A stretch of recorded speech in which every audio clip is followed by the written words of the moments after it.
Formado pela Universidade de Oxford, Peter Purke lecionou na Universidade de Sussex por 16 anos. Transferiu-se então para a Universidade de Cambridge, onde lecionou História Cultural. Até hoje, publicou 26 livros traduzidos para 31 idiomas. Ele veio a Ponta Grossa para o quarto encontro paranaense dos bibliotecários. E é com ele que eu converso agora. Hi, Professor Burke.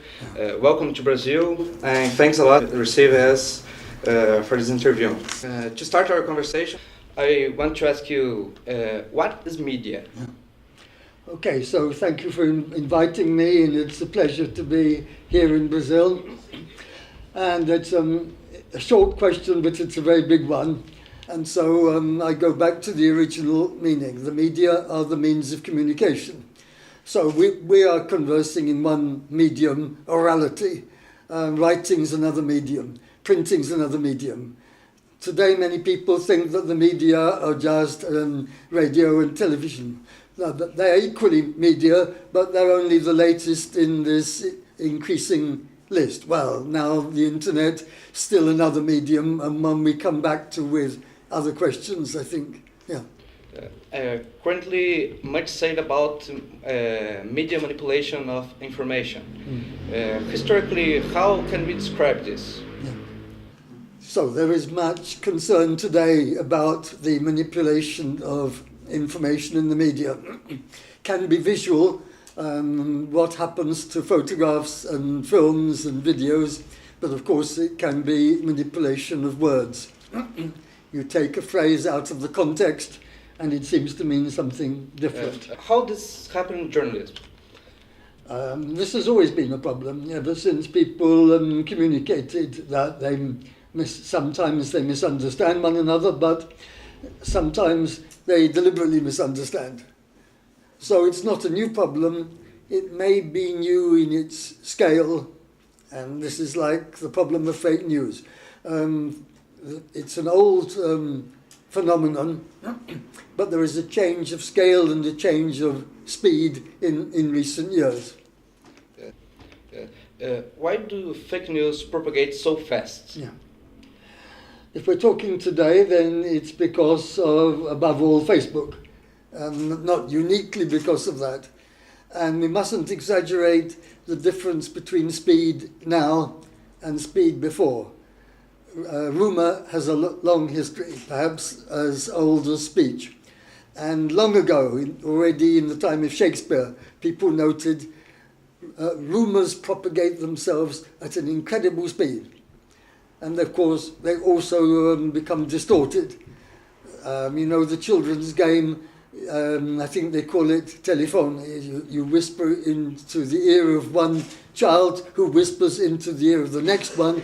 When you go round the circle, the message has changed, it's not recognizable. So at least in the age of Facebook, it's the same message that's being propagated at enormous speed. That's the biggest change, I think. It's possible to talk about journalism and Facebook. Yes. How it happened? Well, first people use Facebook just as if it's a way of writing short letters to one another. But then some people, including professional journalists, realize that if they write in this medium, they reach a wider public than if they write in the newspaper. And so, if you like, you have the invasion of a medium which originated for amateurs, and it's invaded by professionals.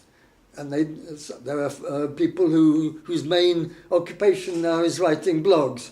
20 years ago, they would have only written articles for newspapers and journals. And about the fake news, yeah. How to combat fake news? That's very difficult, but there are two strategies, one in the short term and one in the long term. Because in the short term, there has already been a reaction against this problem. And there are sites where you can go to verify the accuracy of a particular story. Maybe there aren't enough of these, and you have to know whether you can trust the sites of verification, but it is a step in the right direction. But in the long term, I think we have to look at schools, that you have to educate people to be critical.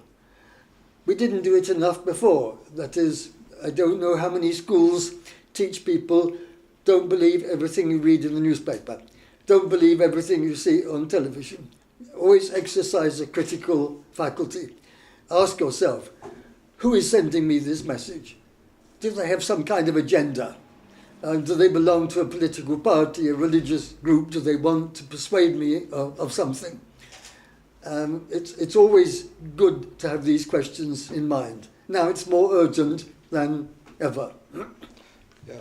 There's a phrase that was first used in the 1980s has become a proverb in English.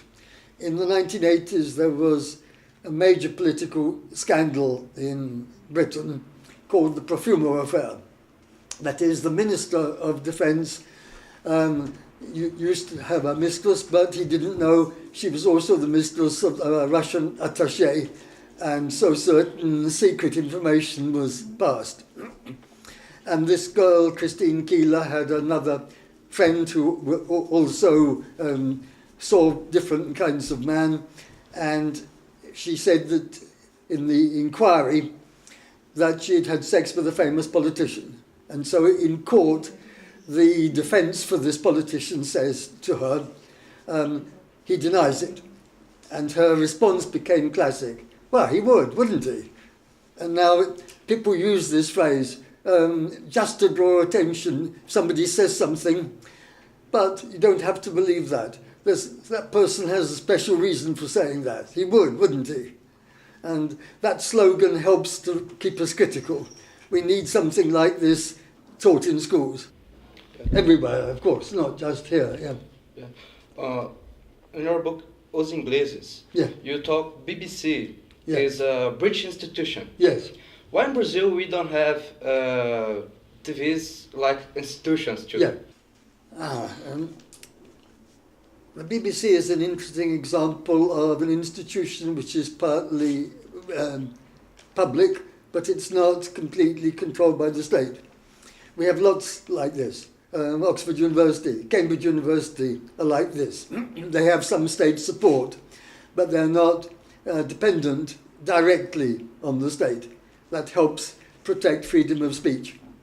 And so if you want to have something like the BBC, it would need both support from outside, but a guarantee of independence. If you follow those rules, there would be no reason why you couldn't have a BBC. I don't know whether the BBC is unique because it's part of British culture. I'm not so sure about that. And policy of the BBC is to tell the public both sides of a question which is controversial. But other countries could adopt that policy for a state broadcasting agency. Maybe some have, I'm not sure. In your book, Os Ingleses, you talk about the newspaper saying English. Yes. In Latin countries like Brazil, this number is much lower. Yeah. Is newspaper consumption a cultural manifestation? Yeah, I'm sure that this is part of the cultural history of our two countries. So in Britain, near universal literacy was established in the late 19th century. Now, in some countries that led to everybody reading books. Scandinavia has a much higher rate of book consumption than Britain. I think Iceland has the record. One might say it's cultural. These are very Protestant countries. One might say it's even ecological. These are cold countries with long dark nights, and at least before television, there wasn't very much else to do except read books in the evening. But in Britain, by contrast, it's a nation of newspaper readers much more than book readers. And so we have an enormous variety of magazines, newspapers, and so on. It helps to be a small country, because then we have national newspapers. And there's not a problem with the distribution, because the country is only the size of the state of São Paulo. So it's, So with Brazil, it's a big country. Universal literacy hasn't even quite been achieved, though it's very near now. And so people are more used to hearing news in a spoken way than to reading it. I would even say that where Britain is a culture where people like to read, this is a culture where people like to speak. And I noticed when I was teaching Brazilian students, they speak much better than British students. They're much more impressive when they speak. But if they then write something, no, it's not so impressive as English students of the same age. So this is cultural. There's a greater bias towards the written word in one country and towards the spoken word in another. So definitely the answer to your question is, at least in part, the explanation is cultural, but there are several different cultural factors involved. You talk about the books. Yeah. Is the physical books going to be all online in the future? Yes, there's a tendency to put more and more books online. I know most of my own books have become e-books in the last few years. But now the question is does this mean the death of the paper book or not? And of course, I can't read the future. But I have to admit, what I want to see is the survival of the paper book, the printed book, alongside its new rival on Kindle or online, whatever. I take comfort from history because in the 15th century, when Gutenberg began to print these books with this new printing machine, many people who loved manuscripts were frightened. They thought this printed book is going to drive out manuscript culture. But it didn't. There was a situation of coexistence. Even influence of the manuscript on print and influence of the print on manuscript. Eventually a kind of division of labour. So certain domains of communication were mainly manuscript. Others were left to print. So what I hope for, indeed I expect with some degree of optimism, is the coexistence of online reading and reading from paper books that you still hold in your hand, you smell them, and you turn to the index, and so on. But of course, we can't be sure. And the newspaper, Yeah. Going to the same way? Or Much faster. Much faster? Because I don't know what's happening here, but several newspapers have closed the paper editions, most recently The Independent. I'm sorry about this. Of course, old people always say this, but I prefer the old-fashioned newspaper, which was enormous, complicated to hold, open, and now even The Guardian has gone to this smaller edition. And I like touching newspapers, turning over the pages. I can survive reading online, but I don't enjoy it so much. But maybe the generation smartphone, the children born after the year 2000, who've grown up with online media. So there they are, touching these smartphones, and they can't even read yet, but they do it to see the pictures. Maybe they will have a totally different attitude to and they won't like the old media.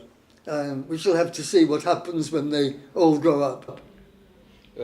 Other question, the Polish sociologist Zygmunt Bauman said the social medias like Twitter Yes. are a reflection of a modern liquid world. Yeah. Do you agree with him? I see a place for Twitter. I never use it myself, but I like the idea of a medium of communication where the people communicating are rationed to a particular number of words or even characters. And it's interesting to see the Pope uses Twitter. I'm not sure whether any earlier Pope thought of using this new medium.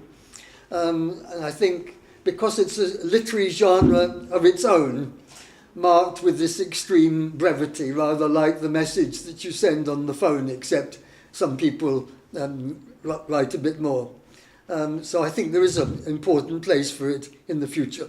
But I have to confess, I haven't adapted to this world myself. I'm perfectly happy with the traditional media, and I just go online to look at Wikipedia and maybe to look at a newspaper when I can't find a paper copy.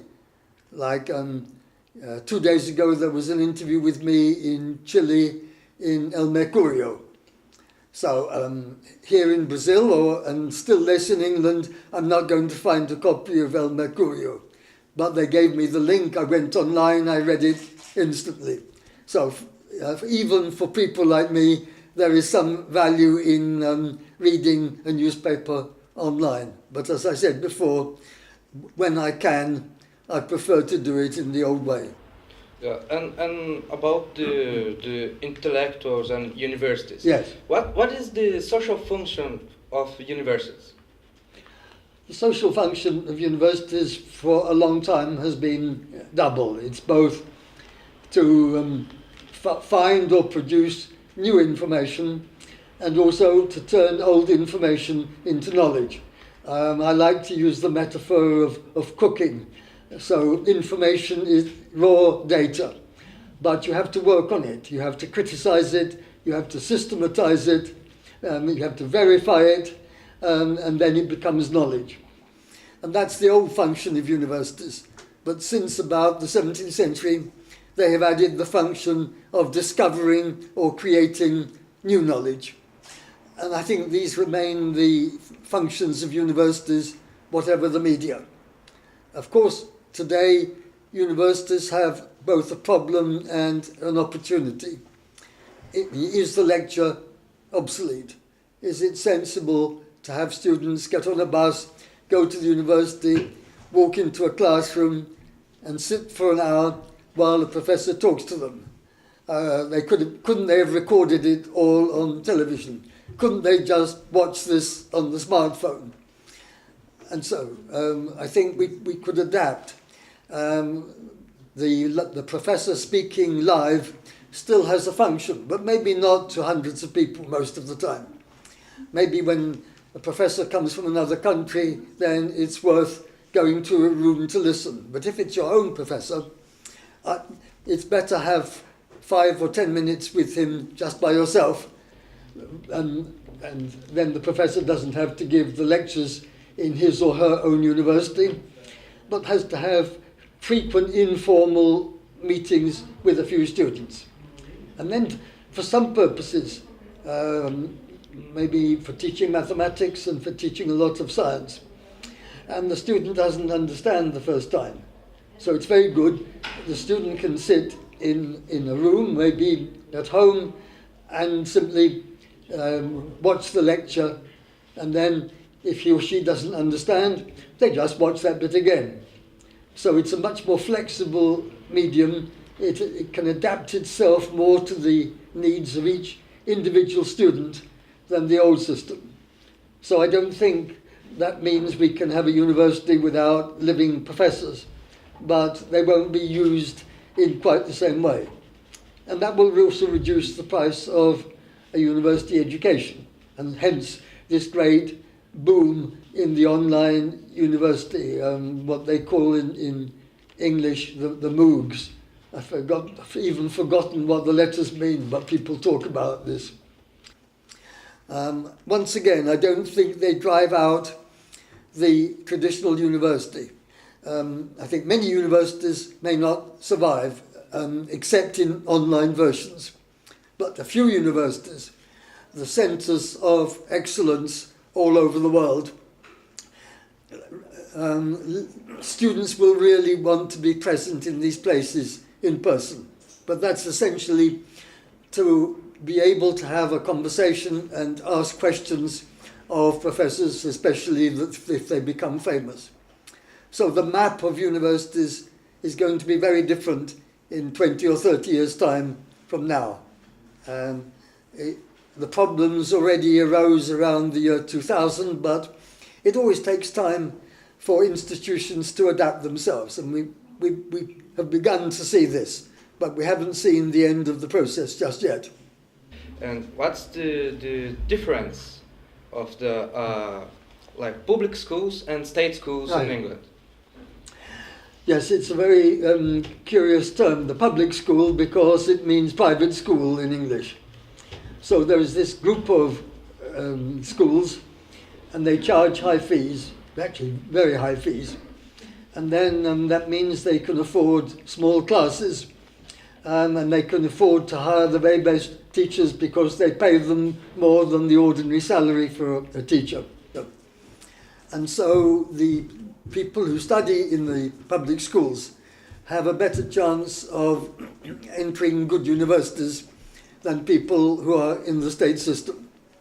So if you take two students who have the same intelligence, and then one has received a better teaching than the other, obviously when it comes to the entrance exams for a good university like Oxford, the one whose parents have the money to pay the high fees, that is successful. And it's more complicated than that, and if you like to say, it's less fair than that, because Oxford and Cambridge are divided into colleges, and the colleges, not the university, are the ones who choose the students. And I think every college, of course I only know one college from inside my college, they always favour the children of the old members. This is partly sentimental. A college is like a family. We like the idea that families over the generations send the children to the same college. But it's not just sentiment. We hope that the parents give money. Again and again, the people who give money to the college are the ones who used to study there. Now, in 1979, my college, like many colleges in Oxford and Cambridge, was only for men. And then there was a big debate, and one by one, the colleges opened to women.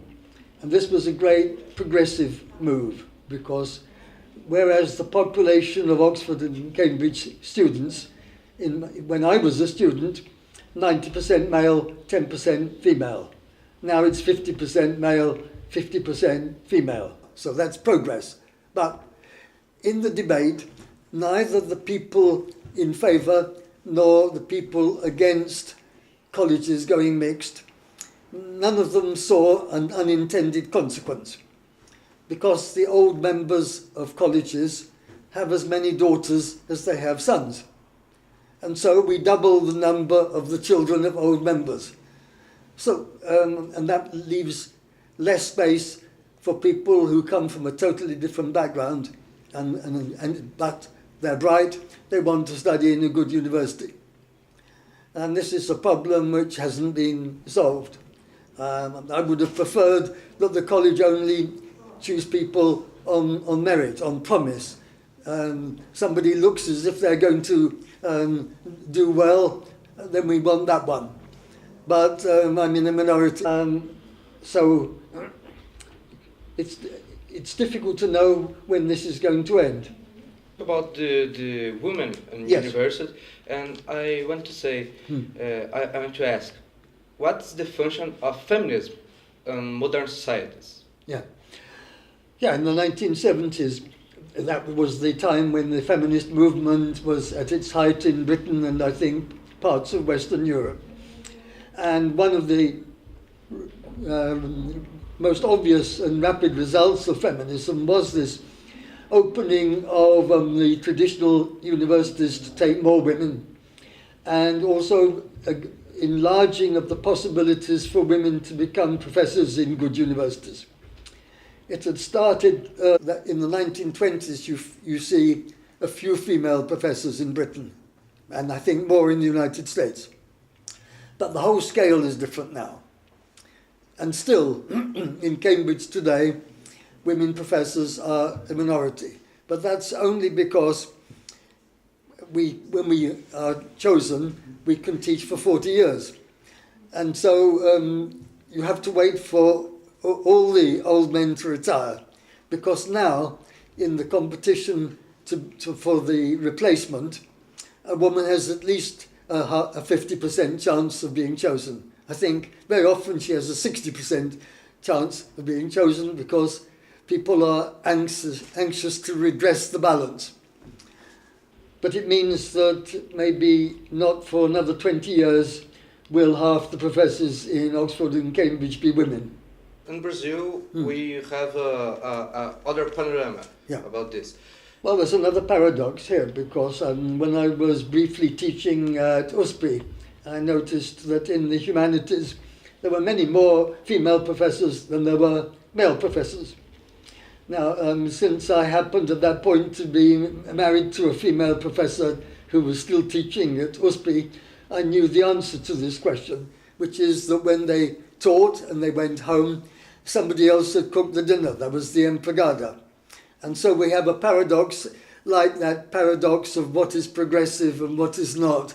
You have more females in Cambridge, but then you have more children of old members. And in Brazil, the progressive idea that many professors are female was sustained by what looks from outside like a survival from the age of slavery. You have a woman who is living in a small room in your apartment, and she's cleaning and she's cooking and serving the dinner and washing the clothes and ironing the clothes, which is unthinkable in England unless you're a billionaire. And so the difference between the two countries, it has a complicated social explanation.